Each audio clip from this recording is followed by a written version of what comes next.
Welcome to the Don't Let That Go Over Your Head podcast, starring Q the Boss.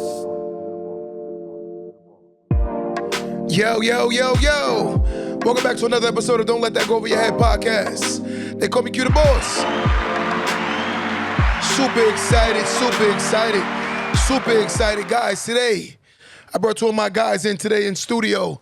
Today, we're talking about, can a man be vulnerable?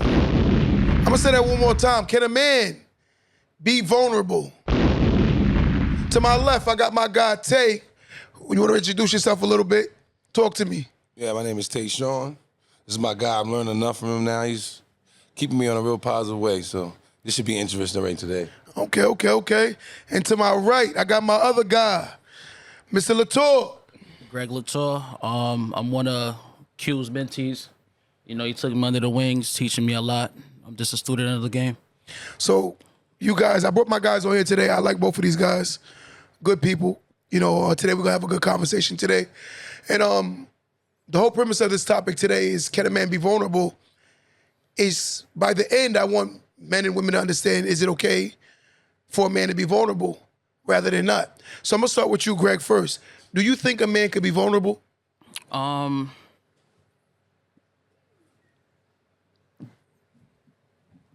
Can't see you. Whatever you think, it's your opinion.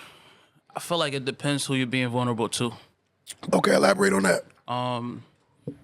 Well, me, for instance, you know, I've been in relationships where when I was vulnerable, my vulnerability was used as ammunition against me. Okay. So, Elaborate. Give me a scenario how.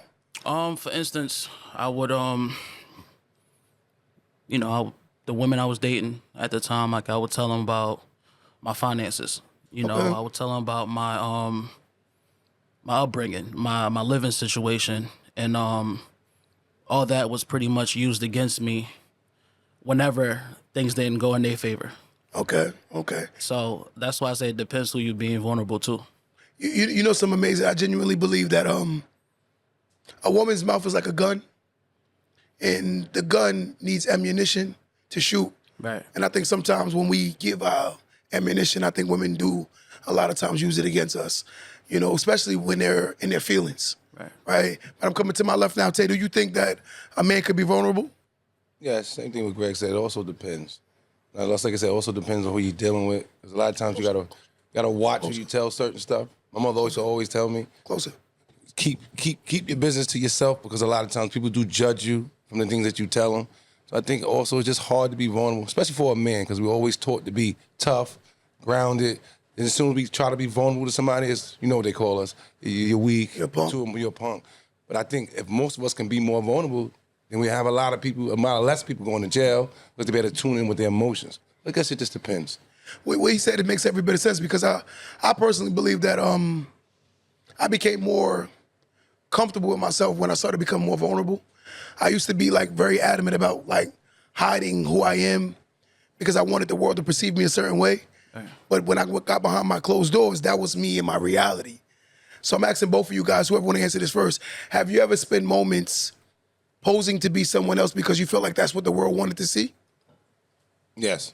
Yes. Give me a scenario on how you did that. Well, like prime example, we all, every day we change to what people think about us. We try to change. It depends on the situation. If you love an individual, and of course you're going to gradually try to change. Yes. But sometimes we change for the wrong individuals. Yes. Because they don't really have the best interest in heart. Yes. We wind up changing, and it comes up being our worst nightmare because they backstab you. So it just depends on who you're changing for and who you're being vulnerable for. I think that's what it is. I like that. What you got? You took my answer. Now say it, bro. Come on. All right, I'll give you something better. Give me a scenario.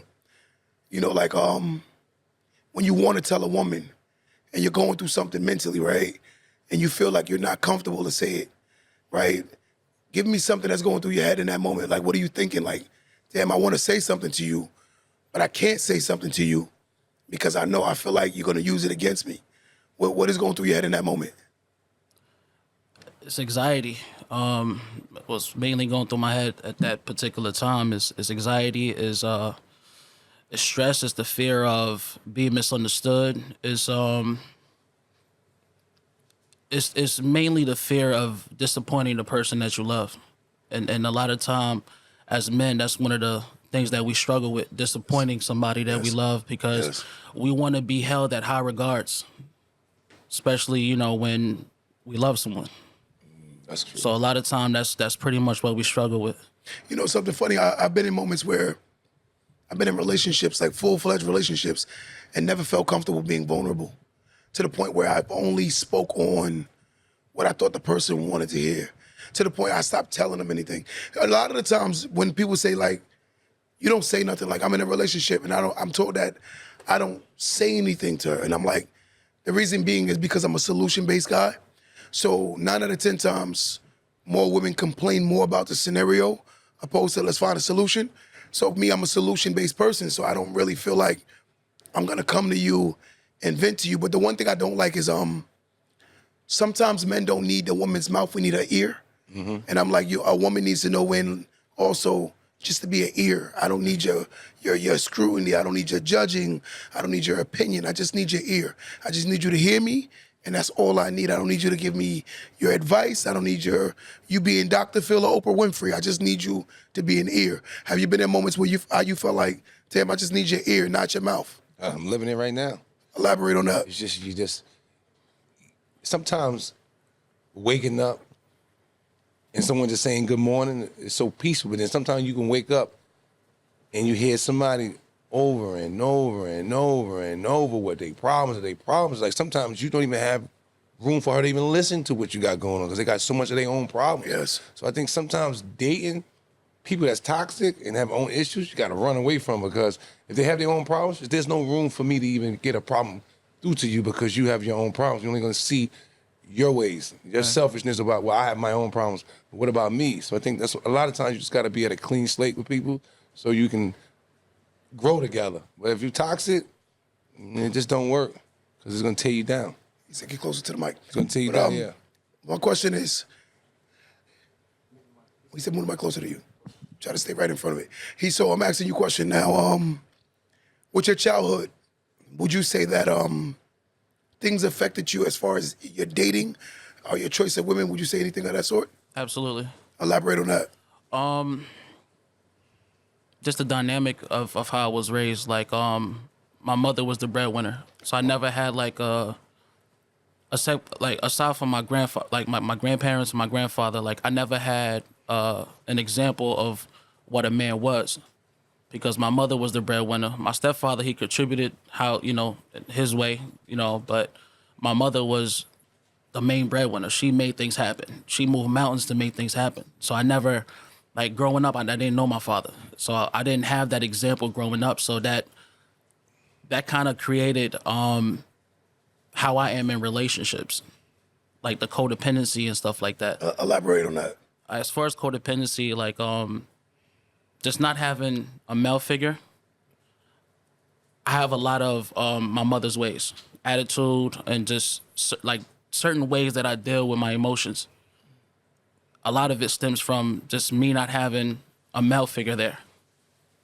Do you have anyone that holds you accountable for your behaviors? Now I do. Who's that? You. Yeah? Yeah. Elaborate on that.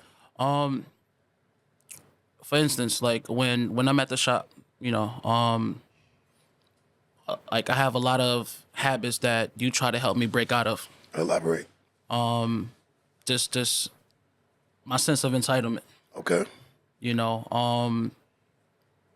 A lot of times, like you'd be like, you would check me on it, and at first I'll get in my feelings, like, damn, bro, like you get on me about everything. I'm not used to that.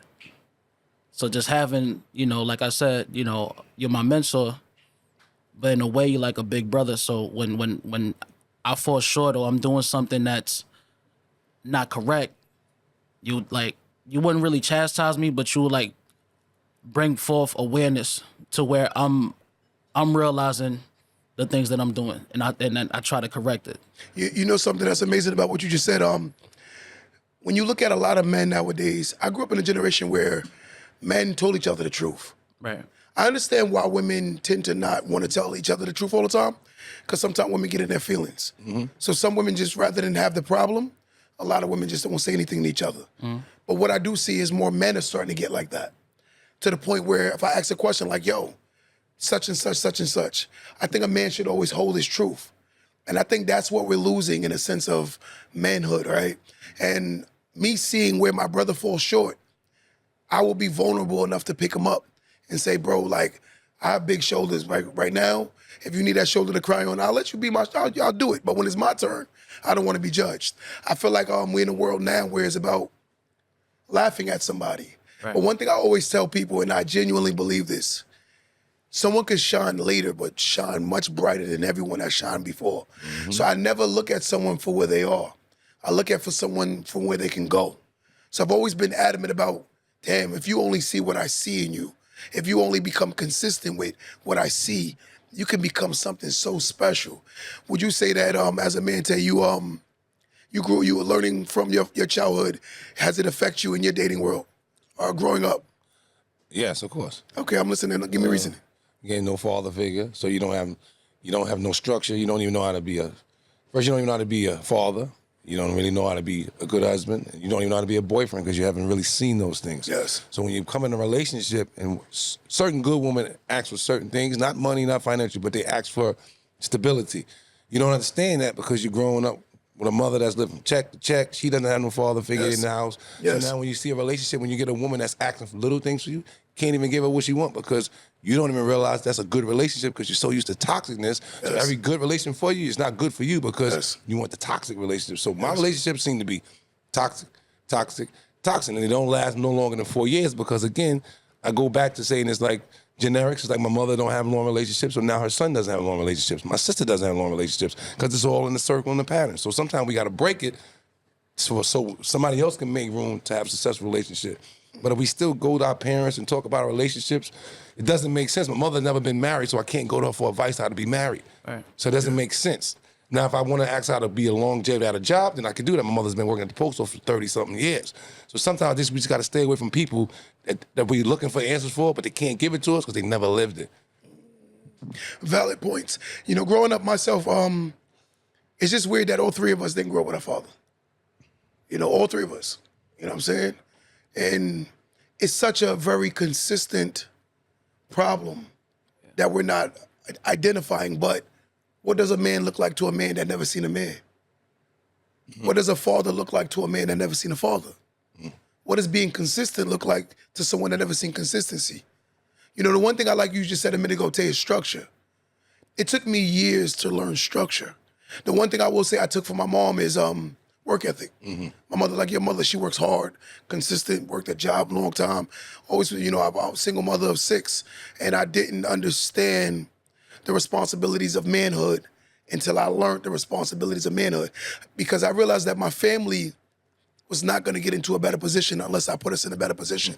So I'm asking both of you guys as men, where do you feel ultimately you fall the shortest when being a man? Where do you feel like you fall short? Drinking. Say it again? Drinking.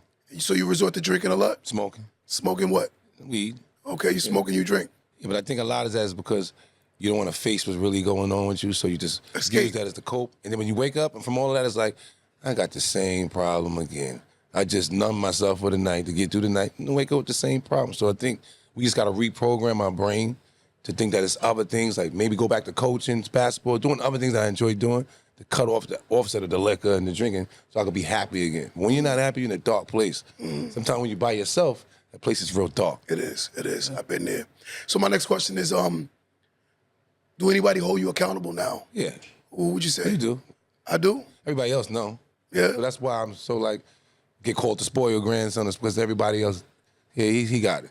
So I would say you, and then I had one relationship where she held me accountable, and you would see I grew from that because that person didn't take the bullcrap. It was just what you need to do, and I'm giving you the blueprint. Either you do it, or you're gonna always be left behind. And of course, what happened? Got left behind because I just didn't want to take the structure from somebody else that already had a home, that was already married, parents was married. She was teaching me everything, and I was just saying, well, she don't love me because she wasn't toxic. Yeah, you get used to it. Get used to it. Yeah, my question for the both of you is, you both said I could hold y'all both accountable. Would you say yes? Yeah.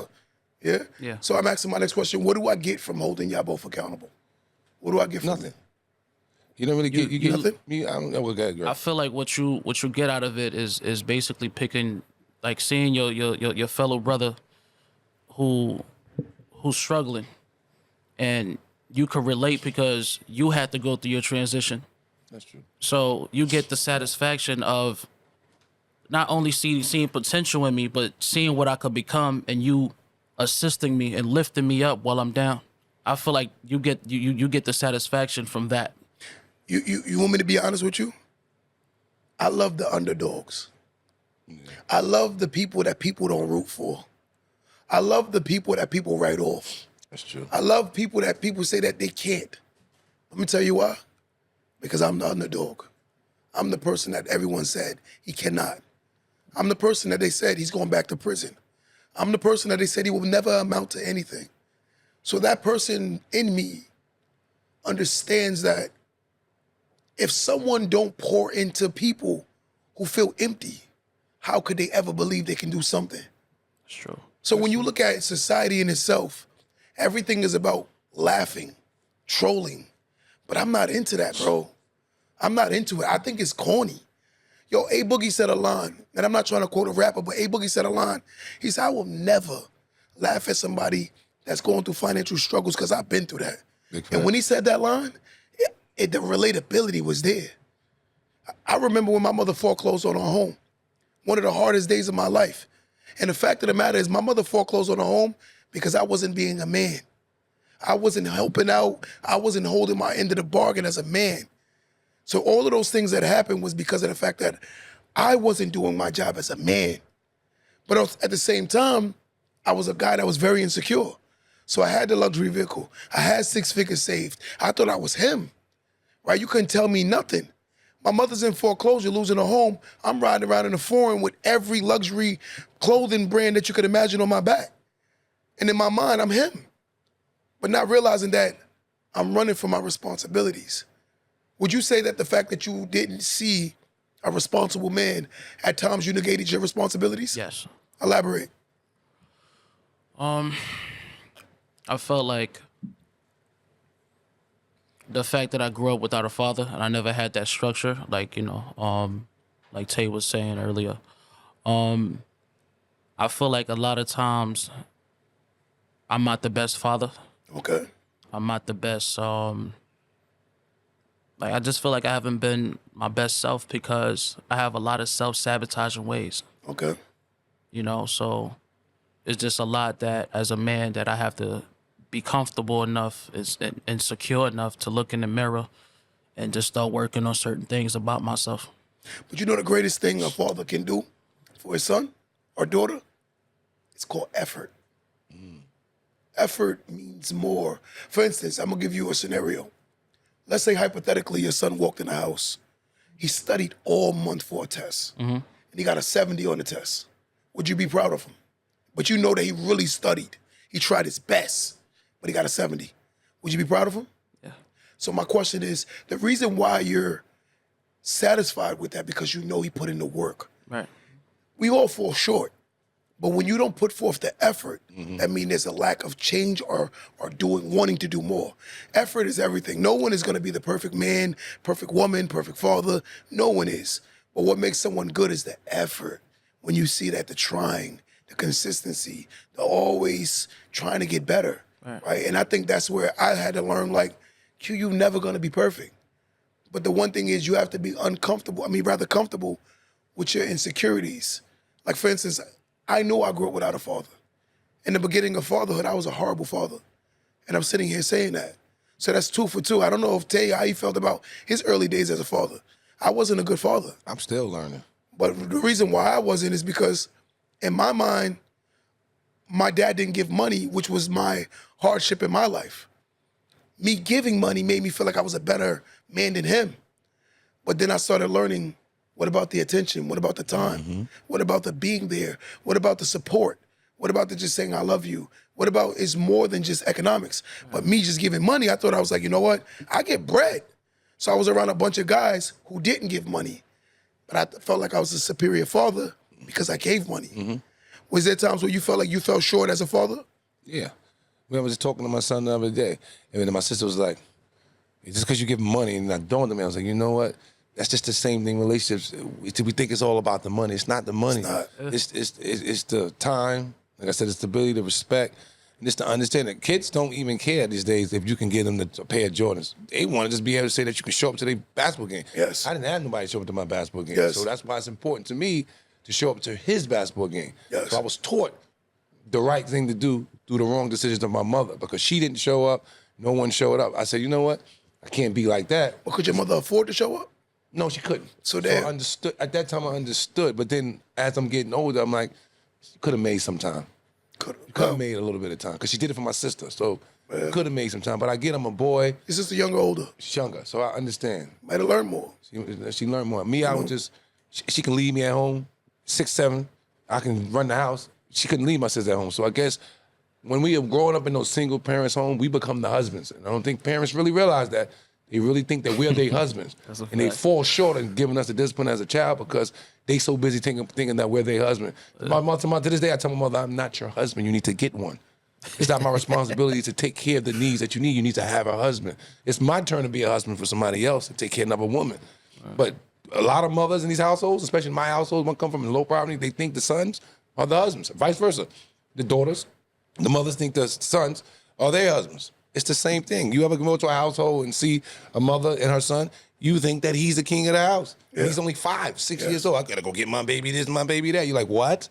Why he just can't eat regular stuff that we grew up on? So a lot of stuff is watered down now than how I grew up on it. Because back in the day, it was either you work hard or you get nothing for it.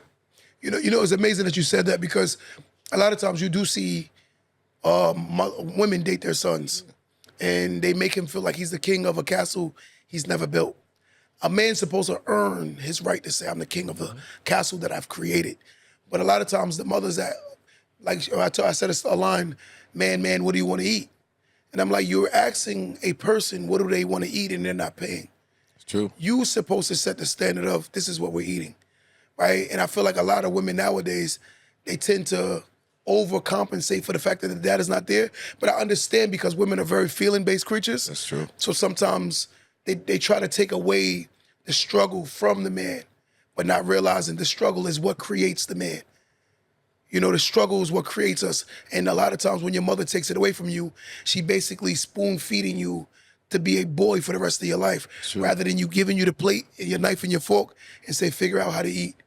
And once you learn how to figure out to eat, I watched the video. It showed a father and it showed a mother. The father was walking with the son and the mother was walking with the son. 2 different videos, but the same horizontal from each other. And while the father was walking, they came up to a water, like a big puddle of water. The mother went and got the board and put the board down so the kid could walk over the board. The father pointed to the board and told the kid to go get the board and bring the board. The kid brought back the board. He laid the board down and the kid walked across. But the mother put the board down for the kid to cross. Then there came another time where the kid got into a problem. The mother jumped in front of the kid and defended the kid. The father stood back and see what the kid was gonna do. Sometimes we look at that is extremely needed because of the fact that a man has to learn his own strengths, otherwise he will always remain weak. Sometimes you'll meet some very strong men, but they don't see how strong they are because they never seen or learned their own strengths. And that's what I see with a lot of men. See, it took me to learn my own strength. In prison, I learned my own strength. And I got to see how I didn't need nobody, right? I didn't want to need anybody. I didn't want to depend on nobody. I remember I used to sit there like, I'm not going to lie to you. They call mail call. And I'm sitting there like, why nobody writing me, bro? My whole first year and a half of prison was the most miserable days of my life. I blamed everybody. Everybody. I was mad at the world, bro. You couldn't tell me nothing. I was so upset that nobody was writing me. Nobody was looking out for me. And I just was angry, bro. But then by the middle of this, like a few years in, I realized something, bro. I put myself in that position. And I became accountable. I went from saying I would have never ended up in prison if a dude didn't snitch on me to saying I would never end up in prison if I didn't sell drugs. So I think that's the issue I'm having with a lot of men these days. We lack accountability now. We don't hold each other accountable. Would you guys say that you see a lot of men overly compensate for a man's feelings rather than, because it shouldn't be your feelings, it should be your logic. If you know for a fact your man is falling short, it should be like, yo, bro, you're falling short. And you shouldn't look at it like your feelings is telling you to deflect, but your logic should be saying, I am doing that. Big fact. And that's how you're able to fix, when you're able to be and identify your issues within self. So what would you say is some things both of you guys, or things you guys need to start identifying as wrong with self? Yeah, big one. Like I said, the drinking and the smoking. Drinking and the smoking. I know that's the biggest issue. That's, in my mind, I say every night, I know God is not going to give me this blessing, because the things that I'm doing is like, what are He going to give you the money for? You're not going to be able to enjoy it. You're going to kill yourself. So it's like, why is He going to give you that big, that job you're waiting for if it's going to go all to your habit? So those things you got to start saying, you know what? I got to change me. I got to change me. Because it's not going to, especially when you're covered, like I tell you, there's people that goes to church, but there are people that actually are covered in the blood. And when you're chosen and covered in blood, He will chastise every single thing you do. Because you know better. Because you know better. That's like I said, I grew up on terrace. I did my little thing. No, I haven't been to prison. No. I wasn't a good kid that much. I mean, I wasn't a bad kid, but I did and dad. But I knew, well, I ain't going to be selling this weed because 2 months in, I'm already in handcuffs. He chastised everything that I tried to do to show that you are a better kid. So I think a lot of times we allow people to sit around and create sins. But in the Bible, it says if you sit around and let someone do wrong and you don't tell them, it's a sin as well. It's a sin. You take on the same issue. Yeah, so you should let someone know. If you know, like Greg, I tell you, well, you know better than that. So it's going to make my job to tell you that, because someone not telling you that is the reason why you keep doing it. I got to ask both of you guys as men, if my father wasn't in my life or your father wasn't in your life, right, and you choose or you don't do better for your child, who's the problem, your father or you? You're the problem. Why do you say that? Because you made that choice, and you've seen already from what your father did to you. So if you can repeat the cycle saying, well, I know how this made me feel with no father, why would I do it to my own child? Because, boy, especially when you have boys, men have feelings. Only thing different between me and a woman is that she has this and she has a different part in this. But our heart still beats the same. We still have the same 100%. feelings. 100%. We just look different. God still gave us the same heart, the same stomach. Everything is in the same position. We just have different body parts. We also have feelings. So that's the only thing different. So we just got to stop thinking because we're a man, because we're a woman, we don't have feelings. We all have feelings, but we all still are built inside the same way. Just the outside is just a little different. But the inside, we all bleed, it's the same. So my question is, as a man, right, you say you love your son, right? Yes. How would you feel if your son pick up drinking and smoking? Honestly. I wouldn't like it, but then I would be hypocritical saying. But still, you got to be honest. I wouldn't like it. Okay. I know what it's done to me. Okay. So my question is, as a father, would you rather your son see you stop drinking and smoking while you're alive, or would you rather him see you stop drinking and smoking when you're dead? No, the first one. I'm alive. But it's a choice you got to make then. It's true. Because if you're going to see me this way, don't make life kill you before you stop habits that you know is killing you. Mm-hmm. But I'm asking you as a man also, like, what do you think are issues that you see that you do with your son? I don't hold him accountable because I feel like I honestly feel like I don't hold him accountable, and it's more so because I don't get to spend enough time with him. So when, I have him on the weekends. So when I have him, we just try to have fun and just enjoy the time that we have, because I don't see him all throughout the week. So he gets away with way more when it comes to the time that we spend with each other. So my question is that helping him or is it hurting him? It's hurting him, because recently he had gotten in trouble in school. He was having behavioral issues. Okay. And I didn't pay attention to that. I was being told about it, but I don't see those behaviors when he's with me. I wonder why. Because we're having fun. So now it's something that I need to really start looking into. I would say, like me with my son, initially I was worried that my son was gonna get a girl pregnant young. So when he turned about like 17 years old, I was like on him every day, on him.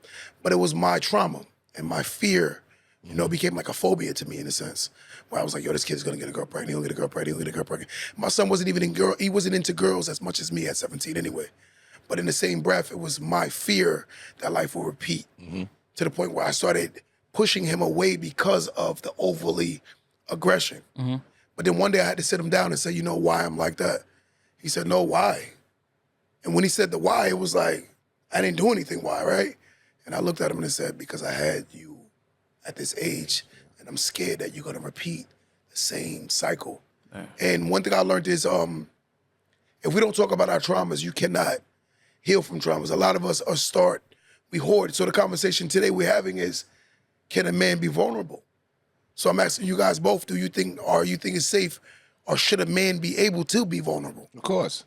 He has to. I'm being vulnerable now. How's there's a word called testosterone. There's a reason why they say you gotta sometimes let loose. You gotta let it go. So I need to be able to let my emotions go. Yes. Like if I can't talk to you, then I'm just gonna stand in the room and I'm gonna do angry things. I'm gonna rebel. Some of us go to jail because we can't even. You know, like I said, I grew up on terrorists. You know how many kids could have saved their life if they were able to have one person who was able to let them vent, and just tell them their problems, be able to talk. Yeah. A lot of us can't. Again, a lot of us are growing up single parent homes. The mother's always working, and you start taking on the role as the father figure in the house because I had to, like when I was 14, I had to work at 14. My feet was size 13. Mother was like, I'm not buying you no Jordans. I had to work. So it was only installed, and my grandfather woke us up, and no man should be laying in the bed past 7 a.m. in the morning. My grandfather would pour water on you on the couch. So dumb generation grew up older knowing that every day I wake up, I gotta work for what I need. But a lot of the generation now is, let me go live with the girl, let me go live with the man and let them work for what I need. And that's what's killing us. Because a lot of us don't even want to go to work. I got an uncle that don't want to work. Wow. How old is he? And he should be my role model. He's 50-something years old. Wow. But he don't want to work. But then those people that don't want to work, they look at the people that want to change their life and always got to judge them. But you're judging someone that's trying to get their life together while you're still letting life pass you by and you already almost 60. And you got less of time than I got. I'm only 39. You're going on to be 50. So that's why I said when we talk about our mothers, I'll give my mother respect hands down because for her to me grow up on terrorists and for her to keep me out of the jail, out of trouble, killing somebody, shooting somebody on drugs, for her to let me live life, and that's why I say sometimes you gotta let your kids live their own experience because for her to let me go travel, to play sports, made me say, damn, I gotta get out of terrorists. It's more to life than just terrorists. A lot of the kids that's in the ghetto, they don't even go, they go down the block to the store in the deli, in the hood. They don't even leave the hood. Yeah. If you look at terrorists, behind it is generational wealth. It's nothing but multi-million-dollar homes. I knew that because I was able to go play sports to ride my bike right around the corner of terrace and see, damn, it's more to life. I want more to life. So we just gotta be, like he says, the mind has to expand. You have to get the exposure. If you don't see it, they're gonna always be stagnant in that, well, I'm gonna go get this 9 to 5. I'm gonna go sell this bag of weed. I mean, my girlfriend, she's okay with it anyway. As long as I'm bringing her, buying her some weed, getting her hair done, she's gonna let me throw away the rest of life anyway. Yes. Because that's in the hood. Agreed. Would you say right now, a lot of the people that you've previously encountered in your life, most of them don't see you they don't view you as being different. They see you as the same person? Well, I could say they view you as the same person because the habits didn't change. What about you? I would say it's 50-50. Elaborate. The people that I've encountered, like I left a bad taste in people's mouth. You know. Why is that? Just my ways, man. Like, I have a lot of. I was a narcissist. You know. Give me some ways of a narcissist. I always wanted to be right. It always had to be my way. You know. And I've caused a lot of damage with some of the people I've encountered. So. Right now, I'm pretty sure they probably wouldn't see that I've changed, but you know, you see, like you've seen my growth, you see my change, like you've seen the journey that I'm currently on. But with them, I highly doubt that they'll see my progression. I mean, I don't care. I don't either. I really don't care if somebody sees, because I feel like your job is only to please one man, is God. God, that's it. But the reality is, as you progress, you start learning that the energy that you're starting to put forth, you have to go around new energy. Some people are seasonal and some people are reasonable. Some people are for seasons, some people are for reasons. And you have to learn that some of the people we try to hoard and hold on to are seasonal people, and it keeps you from getting to your reason. Right? So if I keep holding on to people that's just my seasonal people, then I'm not gonna find my regional people. Like a lot of the times when you walk away from old energy and you start projecting the new energy, you start getting forth the new energy. Some of us, we stay in rooms that we've outgrown, and I believe that. it holds you into a space. It's like you ever, watch this, you go around old friends and they start talking about the dumb stuff y'all used to do. You notice how you jump into the conversation? You're caught right in it. Yes. And that's what happens. It's like you in a club doing the same old two-step. Yeah. And you keep repeating this cycle for years and years and years, never seeing that you're not growing because you're constantly staying in that same room, the same conversations, the same beliefs, the same thoughts, the same things that make you go. You release dopamines when a person like, yo, Greg, I remember when you battled, son, and you, it makes you feel like you did something special. Yeah. And you get stuck in the moment. You ever seen that show, Married with Children? Who's the main character? What's The main character? wife? Bundy. Is it Al Bundy. Al yeah. Bundy. Yeah. But you don't know the story of Al Bundy. Nah, I don't. He always bragged about his high school football days. Yeah, I did. And how he scored all those touchdowns. Yeah. And that's how a lot of people get stuck. And they keep talking about the past tense opposed to what should be now. So that's what happens with our cultures. We get so overly absorbed in what we used to do, we can't see what we're not doing today. So I'm asking both of you guys right now, like, what is some of the steps you guys are taking forward to moving forward? Well, you got me invested in stocks now, Okay. which is something that I'm very proud of. You know, you got me taking accountability and just working on self. You know, developing habits in regards to self-love. Okay. You know, so that's something that I'm currently working on. So that's about it. What about you? Me is working on the codependency. Definitely got to learn how to just be by yourself. Yes. Once you learn how to be by yourself, then it's easy to adjust in anything because you know I'm comfortable with myself. Number two is, I know I definitely ain't working on this. I ain't gonna lie and say I've been working. I'm still doing that. So I mean, not even lie and say that, but I definitely need to start working on that and just saving money and just holding myself accountable and just changing. I think we just got to change. And then again, when you're around people that's successful, you're gonna rub this elbow to where you don't have no choice but to be successful because I'm not gonna let you in. You're non-successful in my room. Right. So either you want to get in here, you're gonna have to learn how to be successful. So those are things that pushes people more.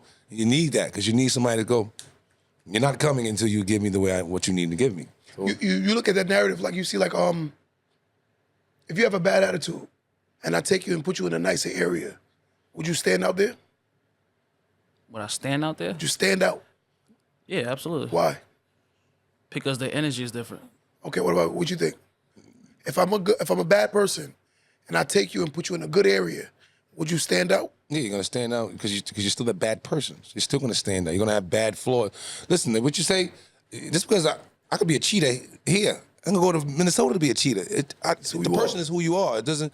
So you can flourish anywhere as long as if the person is right. Listen. I didn't go to prison for 20 years. I can pat myself on the back and say I made it out of terrorists. Right. That's an accomplishment where I grew up at. I didn't know I'm not successful like a lot of people are, but I made it out of terrorists. Not in jail. God forbid, never been shot. So there's the things that the person who you are is just who you are. I was able to grow. Now I'm going to be the same person in Baldwin or in West Hempstead. I'm just going to always be Tayshawn.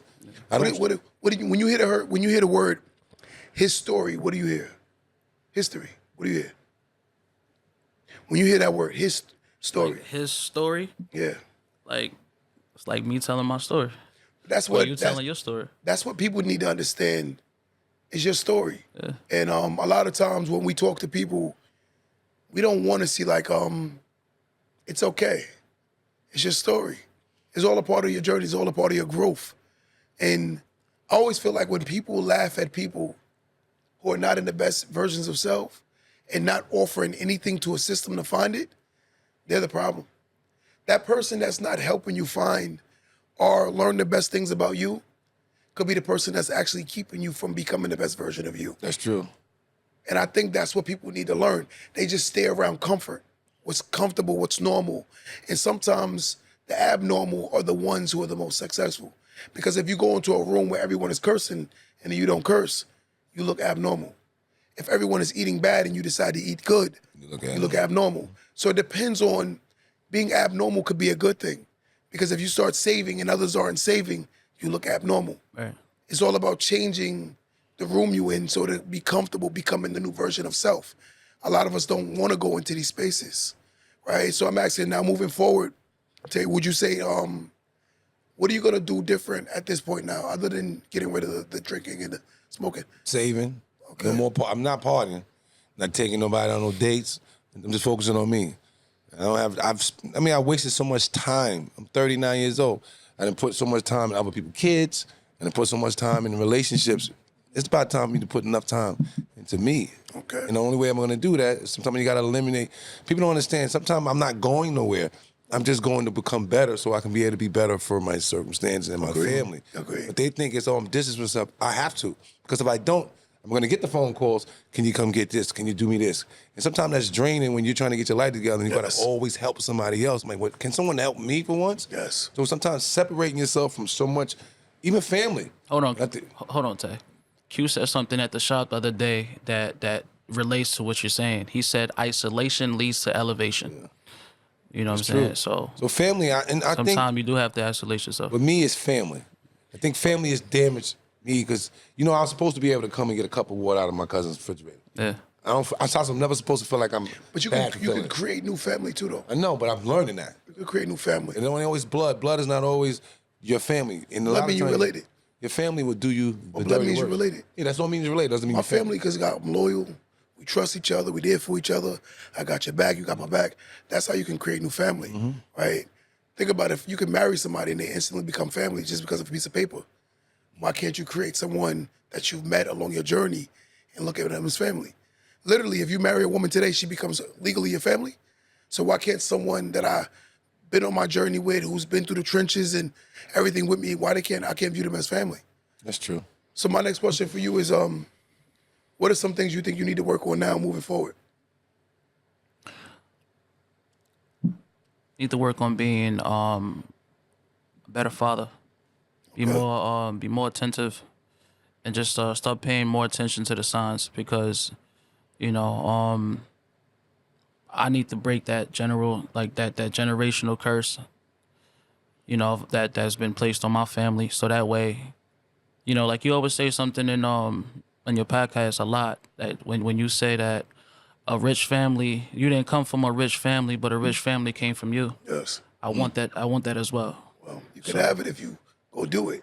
Yeah. But I gotta ask you a question, and I gotta ask the elephant in the room. What is one of the things I despise that you do a lot? What is it? Let me see if you're comfortable to talk about it. And then I'm gonna ask you, why do you do it a lot? Okay. I'm gonna see if you're gonna answer it. What is it something I despise that you do a lot? And it's not putting you on the spot, but I think we're talking about accountability. Right? Okay. So I'm listening to you now. What is something that I always bring up that you do a lot? And I need you. When in the shower where I would try to fit into a conversation, I would lie. You would do what? I would lie. Say it again? I would lie. I wouldn't be truthful. Sometimes when I would try to engage in a conversation that's being taking place in the shop. Why is that though? Insecurity sometimes. I've dealt with a lot, and I don't want to sound like I'm making excuses, but a lot of times I would want acceptance and validation.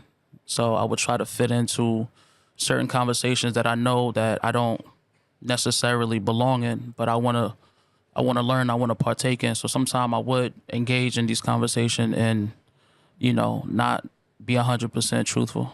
But even in partaking in those conversations, you say you don't belong. I think you can belong in a conversation, but sometimes it's about more listening. Mm-hmm. It's not always about being the center of attention.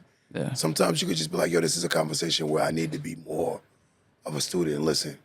Because in order to elevate, you have to open your mind and open your ears. You have to, like he said earlier, be exposed. Right. I make sure, for instance, I always try to expose you guys to different people so you can see that there are people that look like you out here that's doing very prominent, significant things legally, right? And I say this with conviction, legally, right? I've been to a meeting with you, I know. So you see. Yeah. So, but I want to say this to you. When you said earlier, you said something about narcissism. Yeah. And when you suffer trauma, right? It's unfair when someone has to keep putting the trauma in your face, right? One of my biggest traumas is lying. one of my biggest traumas. I remember years ago, when we was kids, my dad would say to his mom, he'd come see us and never show up. Drake said, valuable lesson, man, I had to grow up. He ain't show up. Valuable lesson, man, I had to grow up. And with lying, it does a lot to me. It triggers a lot inside of me. A lot. Because of how I've grown up. So sometimes when you look at, you're doing something to help you, but in the process, you're doing something to hurt somebody else. And that's what I want you to understand. Sometimes, again, I may be stealing this money because it's gonna feed me, but you're stealing the last bit of goods that he have to feed his family. So sometimes when you taking from, you put in something in your mouth, you're taking something from someone else's mouth. So every time you do it, it triggers me. So it makes you feel good for the moment, but it triggers me, right? Would you agree with that statement? Yeah, it's true. We just don't see what other things do to other people because you gotta laugh it off. So, it's like, whatever. But it's true that sometimes, like when I say, that's trigger for me. I can't deal with somebody like that because that brings me back to the trauma of my mother, Yes. and the stepfather. So that's why I try to, now I'm learning to just stay away from it because that's not a good trigger for me. And it starts bringing me back to the abuse. And I'm like, so that's why I say sometimes you just got to stay away from something that triggers yourself. And you just got to be comfortable with yourself. The lying comes from just not being comfortable with yourself because you're trying to fit in. You don't have to always fit in. You're not meant for you to fit in yet. You fit in at God's timing, not your timing. I told you the other day, people used to come around me and they used to talk about credit. And I was so uncomfortable about credit, I used to say stuff like, I don't need no damn credit, I got money, I'm gonna buy cash. And I only said that because of the fact that I was insecure to learn about credit. So I would just deny the ability to learn by lying about what I didn't care about. So the fact that I remember one time even, my girl said to me, she said, a while back, she was like, yo, my uncle said we should get into stocks. And I was like, man, I'm gonna care about no damn stocks, I got businesses. But in reality, I had businesses. But diversifying is the ultimate way of success. By diversifying and learning multiple skills, you would always say that you'll always be in demand. I didn't see the necessity of acquiring another skill because I was insecure about the skill rather than learning. So now when I indulged in and dived headfirst into learning stocks, I became really good at it because I've learned the premise of it, understand equities, understand business as it is. So therefore, it's easy for me to transition into the stock world because it's speaking the same language to me as the business world speaking. Right. Equities, investing, what is the next thing that the company's doing? Okay, they're doing this, how much debt we have, and this is the beautiful thing about investing in stock companies and they're publicly traded companies, you get to see it in real time, what they got going on that could futurely make you more money. So I'm asking both of you guys, like, is there anything as friends, right, you would want to say to your friend or anything you want to say to your friend as a man to each other that bothers you about him and then you bother things about him? And it's just being honest. He pretty much know. I don't like to just... Now we can do that good. But I don't want to, you know what I'm saying, speak on what bothers me. I just want to say that as your brother, I'm proud of you because I've watched the transition over the years, you know what I'm saying, and you've come a long way. So that's pretty much what I would want to say. Yeah, vice versa. I'm proud of you. See, in the barber school now, you went to barber school, you completed. See, that's a good thing when you, remember, before I used to be like, Greg, another trade now? Come on, brother, we got to complete it. And now you went to school, you completed something. Your brother right here gave you an opportunity. So proud of you too. You just got to keep up the good work. But don't do it for nobody. You do it for yourself. That's when the drive falls, when you start trying to be great for everybody around. You got to be great for yourself. That's right. When you make the vision bigger than you, it becomes bigger for you. And that's what you got to make it bigger than you, right? You got to understand, like, I want to be successful because my children, my family will benefit from it. Not, oh, I'm going to drive a luxury car, I get to drive, have the biggest chain on the world and fly out everywhere I want to go. I think that's a selfish individual, right? So I'm asking both, and now, as a man, right, what are some promises you're going to make to yourself? And guys, remember, we're on this live. Y'all hear this, man. What are some promises you making to yourself today? Today? Don't say what you think we want to hear. Nah, say what you mean. I'm not going to do that. Okay. Promise to continue being the best version of myself. Continue to work on being Financially responsible, being a better father. I'm making a promise to myself to start exercising self-love and work on my insecurities. That's a promise I could make to myself, and I'm gonna stand on that. Yeah, with me, it's just promise work on myself. Stay true to that. Stay working on myself.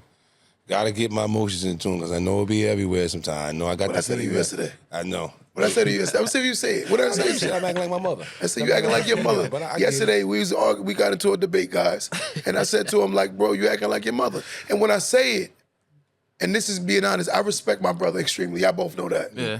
But in the same breath, I have to raise the awareness because otherwise he's gonna continue to do it. Because there was a time, guess what I used to do? Act like my mother. Yeah. So I had to realize that as a man, I'm only telling my brother this out of respect. So sometimes like the hardest things to hear are the right things to hear. Yeah. Mm-hmm. So I was like, bro, you acting like your mother, man. He was like, I have no idea.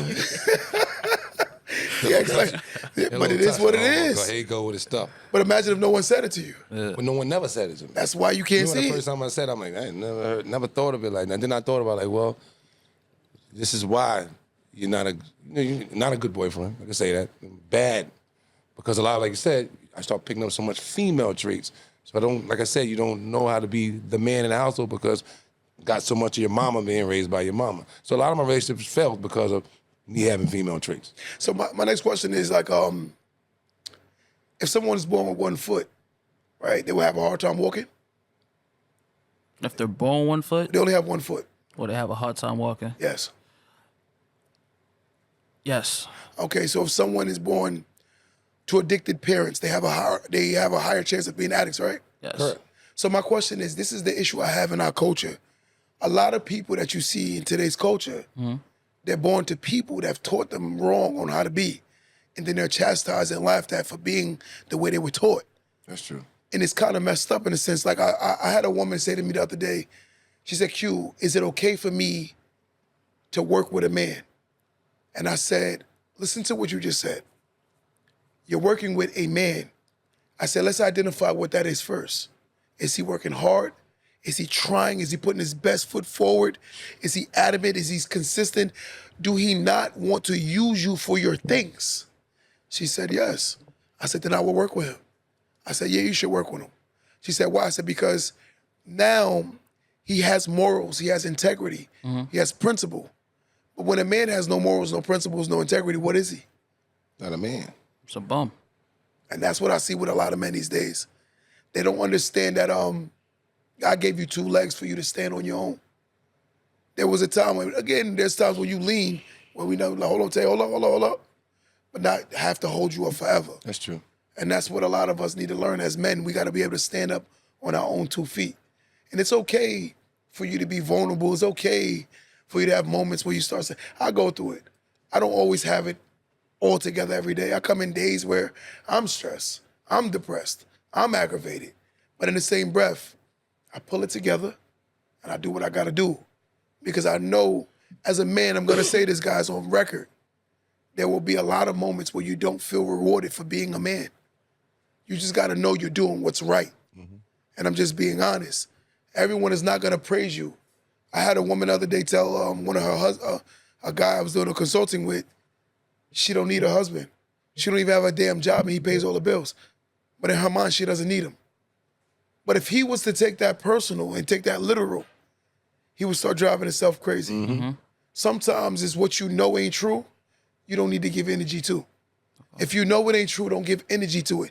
Because when you give energy to it, it's like now I got something on you. I know it bothers you. Yeah. So I'm gonna keep using it against you, right? And that's how you become weaker because people will use you against you, right? Would you say that's true? No, that's a big fact. That's real. So you ever had somebody use you against yourself? Yeah. Yeah. I'm listening. I mean, like I said, it's a lot of my problems is relationships. So I tend to meet the woman that tries to make me feel bad for either something they're going through that I have no control over. But my whole thing is, if I didn't give you the cut, stop making me the Band-Aid for it. I can't help you. I didn't bruise it. I can't be the Band-Aid for it. And a lot of women just don't understand that. And that's vice versa. It's not just the woman. It's men too that beat up the woman as well. So it's just vice versa. It's not always just women. I just think we just have to be mindful how we treat each other. That's it. But would you say a lot of times you have a hard time finding good women? Yeah. Because that's your energy that you're projecting forth, bringing forth what you're projecting. Me personally, and I don't want to unpack too much on it. You know, I just feel like Now talk about it. There's somebody on this live right now that need to hear it. I just feel damaged, man. Like I was in a situation, you know, I was in a relationship that didn't work out, you know, the way I wanted it to. And I felt after that, like I felt broken. I had to pick myself up. So it's like having gone through that, I have insecurities, I have trust issues, I have a lot of issues in regards to feeling like as far as my self-worth. Like that situation made me question my self-worth as a man, you know, because it's just how it transpired, you know, like I had to pick myself up from, you know. But would you say, yeah, we talking or no? We talking honest? Yeah. Would you say at times you got too comfortable? Yeah, I did. Elaborate on that. I got too comfortable because in my mind, you know, I felt like I was looking at it from a standpoint of partnership. Like, you know, if I'm down, you got me. If you're down, I got you. But not realizing, like I said, you know, growing up, I didn't have a male figure there. So now growing up and just learning from this experience, I learned that a man is supposed to man up and hold it down rather than relying on a woman to, you know, like just pretty much going 50-50 and going Dutch. Like that's the phrase. I felt like as a man, I could have did more. I could have stepped up. I could have did what I was supposed to do. But I got comfortable because I was relying on my partner at the time to hold it down. So you was going Dutch? To a degree. To a degree? To a degree. But it was more so her that was holding it down. My next question is I think a real woman, and I say this with conviction and confidence, a real woman won't mind holding a man down when he falls off. It's when the man gets comfortable. That's what creates the problem. That's the problem. When a man is not trying to get back up. Yeah. We always, growing up in my generation, and tell you my generation, I never laughed at the dude that got beat up. I always laughed at the dude that didn't fight back. And that's where I feel like women stand at. It's not that my man is getting beat up. It's that my man is not fighting back.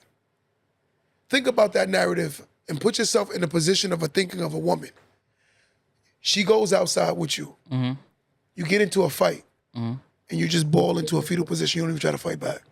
Nah, I ain't doing that. But I'm asking you, how would she view you? That's soft. She'll view me as weak. And that's the same way a woman views a man that doesn't care about his finances. Right.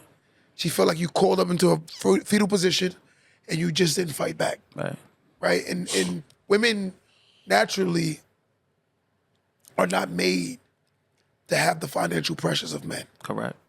This is why God made us physically stronger. And I had to learn that after the fact.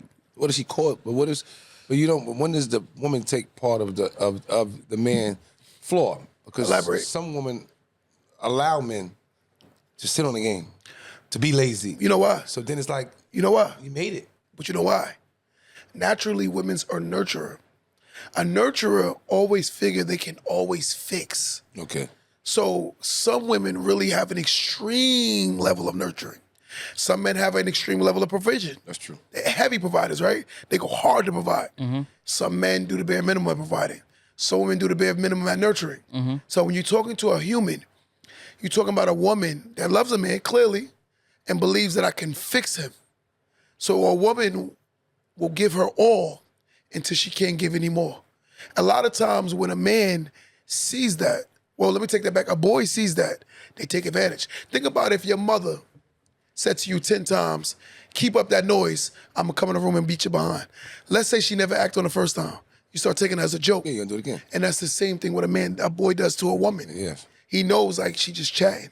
I can keep taking advantage to the point where you don't feel like I gotta put some steam on you're figuring this thing out, right? I think a man in his own space, he should be thinking about his next move that's gonna put him in a position to be the next best version of self. Right? And I think that's what it is. I think we get comfortable. Yeah. You know, would you say you got comfortable? I did. Yeah? Yeah. Explain in some ways you got comfortable. We ain't gotta go too crazy. I just I wasn't applying myself. Okay. You know, it's crazy. Like it took for me to go through that to wake up. Like what I mean by that, as far as waking up, is like I started identifying some of my toxic traits. Okay. Because before, you know, when I was in the situation, it was like I said, I was a narcissist. Like it was always her fault. You know what I'm saying? Like Well, who introduced you to that? as far as what Understanding that and seeing it. I started going to therapy. Wow. Started going to therapy, and my therapist just started, helping me identify certain things. Like I go to Yes. therapy twice a week. Yes. You know, Tuesday Yes. and Friday. Yes. Anybody watching, like therapy is the best thing. Like, you know, whoever's dealing with trauma or whatever, like y'all need to really tap into therapy. It helps. You know, but it just really, like, after going through that, like I was saying, like it helped me look deeper, you know, in regards to my toxic trait. Like, I gotta ask was both of you guys super something. toxic. I could believe it. Super toxic. But I want to ask both of you guys this question. Would you wait till a woman learn how to respect you for you to stay with her until she learns how to respect you? I learned my lesson for that. No, but I'm asking you a question. Not Would doing you it again. But would you stay with a woman until she learns how to respect you? No. You would leave? Yes. Why? Because I think that the first thing you establish in a relationship is respect. First. Okay. So The I reason feel why I'm asking, there's a reason why I'm asking that. That is the same premise as when a woman doesn't see a man being able to provide. You see how the insecurity of a woman disrespecting you, what it brings? Yeah. It does the same thing to a woman when you don't have your life together and she's waiting on you to get your life together. It's like you waiting for her to learn how to respect you. That's true. It's like her waiting to learn for you to get your life together. It brings a level of insecurity within you, right? But it also brings an insecurity level to them. One thing we have to identify as men and women, we think different, but if we learn the same feelings that attach to the reasoning, then we can understand each other. true. Like I understand a woman because I know women are security, provision, protection. Right? Men are heavy on respect. That respecting, that's how equivalent to all three of that: provision, security, protection. And any of those three things are not being done by a man, a woman will never see him as a man. Right. Right? So I'm actually moving forward now. How is therapy helping you? It's helped me a lot. You know, I didn't realize I had so much childhood trauma, and that I just never was acknowledging, and I was hurting on the inside. So, you know, the phrase "hurt people," I started hurting a lot of people unintentionally that try to help me, that try to love me, that try to nurture me, and I just, you know, my toxicity just became overwhelming. Would you say that your mother was like very loving towards you? To a degree. But I will admit that some people make it hard for parents to love them. I definitely did. I put my mother through the ringer. I put my mother through the ringer.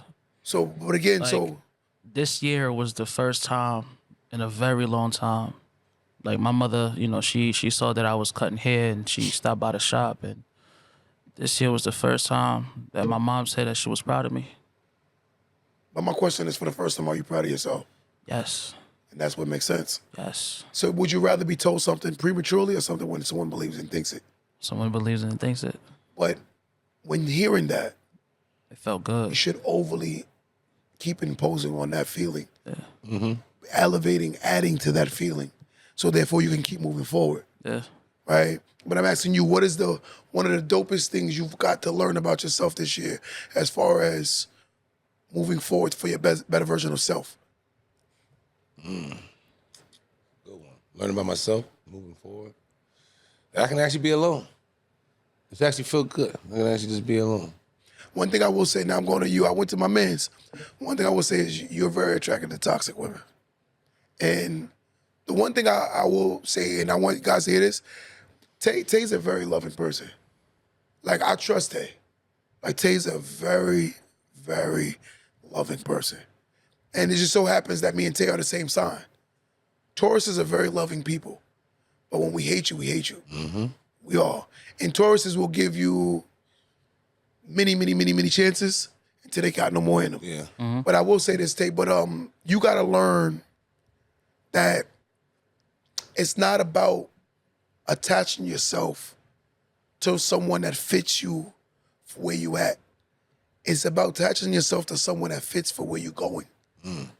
So if I give you a map and I show you the direction, the problem is you're gonna date someone that's gonna be comfortable staying at that same destination. You gotta find someone that's gonna add value to get to the destination that you wanna get to. You're a good dude, and I'm gonna be honest with you. Very loving, bro, I speak highly of you. I understand your traumas, I come from the same experiences. But in the same breath, we can't use that as a crutch anymore. We gotta get off them crutches. We gotta take the training wheels off. We gotta learn to ride the bike on ourselves. We're gonna fall a few times today, but at the end of the day, get back up. And I promise you, if you keep getting up, you eventually gonna ride that damn bike by yourself. And it's gonna feel so good. So good, bro. Because you're gonna look at yourself like, I did this. Big facts. But I already knew you could. What I'm saying is, I met you a certain way. I personally miss that person I met. You was a very cocky, confident, arrogant bastard. But I loved it about you because you wore it, right? You came in, the first time I met you had a suit on. You was trying to sell me Verizon. And I'm like, fam, like, you try to tell me this whole clever play on, and I'm like, bro, that's a hustler, man. So what I'm trying to say is, find that you. And that little boy that's in you, both of you, talk to him a little bit more. Tell him, I forgive you. I love you. I'm sorry for what we went through, but I'm not gonna use that as a crutch anymore. Talking to that little boy in you is what re-inspire you. A lot of us think the big man is what matters. It's the little boy and the little girls that's in us. That's who suffered the most trauma. That's who becomes who you are today. It's because of the child, not because of the adult. If you look at most people, they're fighting their childhood trauma, not their adult trauma.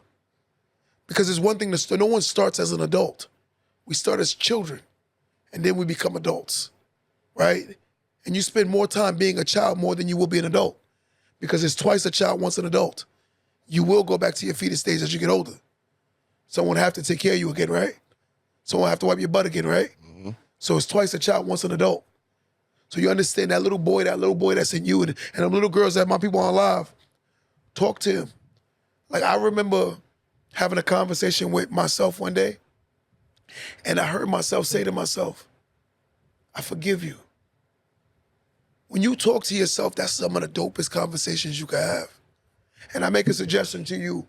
Sometimes you be on some insecure foolishness. Start talking in the mirror to yourself. I'm not talking about no foolish conversations. Talk about the things that you really need to hear for yourself. You handsome, brother. You are what God created. One thing about God, he said he created us in the likeness of him. There is nothing ugly. What is ugly is the way you behave. Someone could be not attracted to you, but that don't mean you're ugly. Ugly is a behavior, is an action word.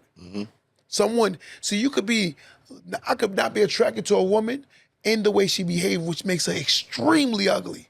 But you ever met someone you weren't that attracted to, but their personality makes them so much more attractive? Yeah. And that's what really ugly is. So when you use that word ugly, it's about the way you behave. That's ugly, right? And I'm not sitting here saying I'm the end all be all, but at the end of the day, I'm definitely working on myself. And I'm comfortable with showing my flaws.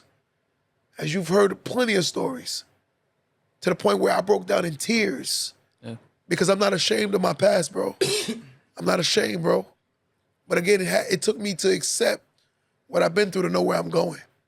So I'm begging both of you guys to accept what you've been through so you can know where you're going. This is only the beginning. Initially, you came over here and said, yo, am I going to troll you? Am I going to talk bad, or am I going to try to play you? I don't get no points for that, bro. I think that's corny as hell. To exploit someone that's sitting here telling you that he's insecure, and then we know that he's insecure, to laugh about it, that makes me a cornball. That's when you see those guys that take those women that's broken on their podcast, and they break those women down more. Those dudes is losers. That's a clown. It takes a real weak person to try to break down somebody that they know that's weaker than them. Try that with somebody that's strong, you'll see. Now we got to fight, right? Mm-hmm. But I want to ask you guys before we get out of here today, what is something you want to say to yourself? And I want you to say this to yourself today, to your younger self. I want you to have a conversation, close your eyes, and I want you to say everything that comes to your heart as if you're talking to your younger self right now. If you could have that conversation with him today before he make any decision, what would you say to him?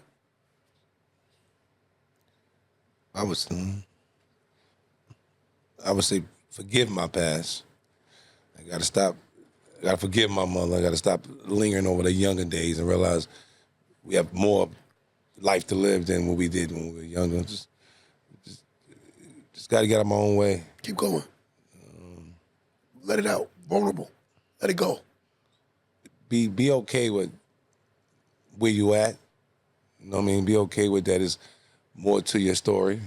Just accepting your mistakes. Yes. I think that's my problem. I don't like to fail. I run from the failure. So a lot of things I'll miss an opportunity because I don't like the rejection. Yes. Relationships is that way. If I know I can't do it, I'm not gonna get rejected because I don't want to deal with it. So I just think I have to become better, just knowing that it's okay to fail. Yes. I just gotta learn it's okay to fail. Yes. That's my biggest issue. I don't like failure. That's it. But failure is a part of success. You will see a lot of failure on the road to success. There is no success without failure. It's impossible. The moment you embrace that is the more you'll understand that I'm learning forward. Yeah. You can learn backwards, meaning going back into your old ways, or you can learn forward. So you have to choose whether you want to learn backwards or you want to learn forward. That's true. And today you choose to learn forward. Making the same conscious poor decisions that's not a mistake.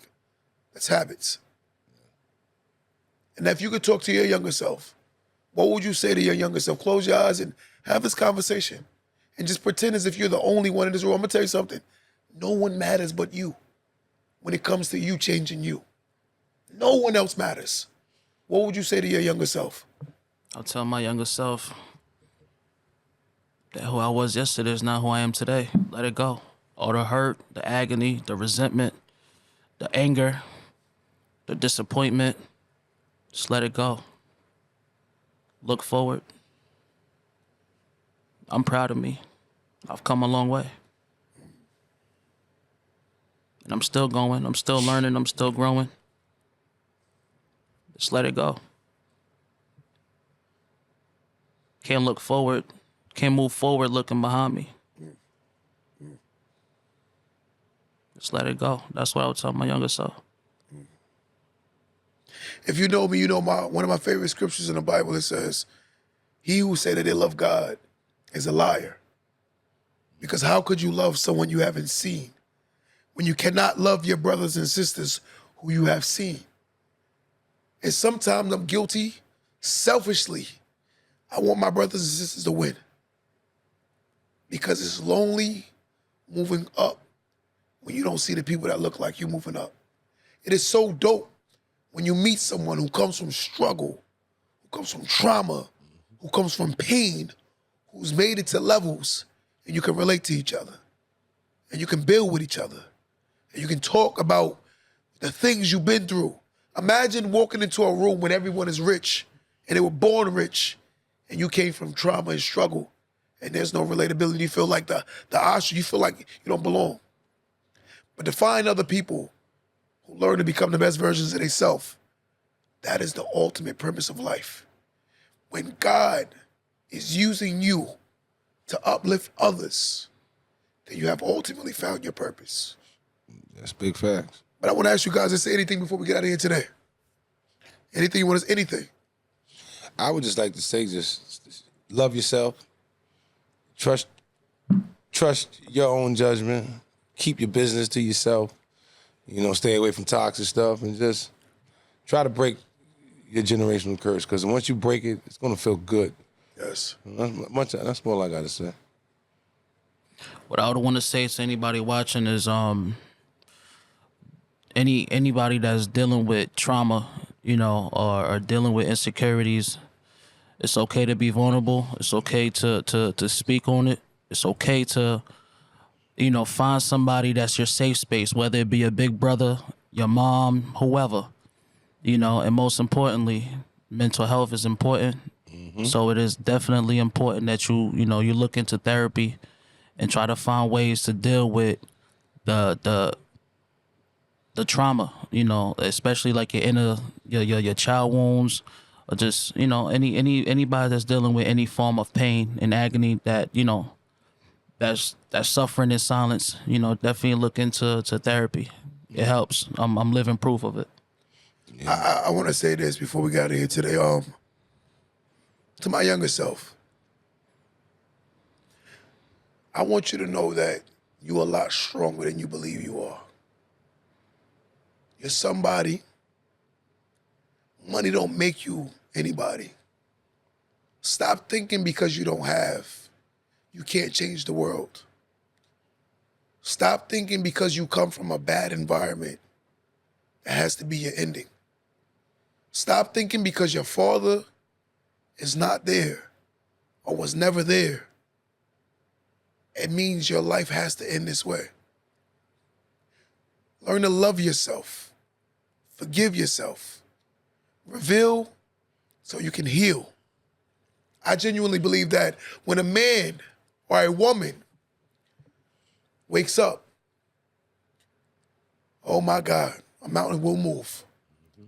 Because one thing we have to understand in life is not about moving a mountain in a day.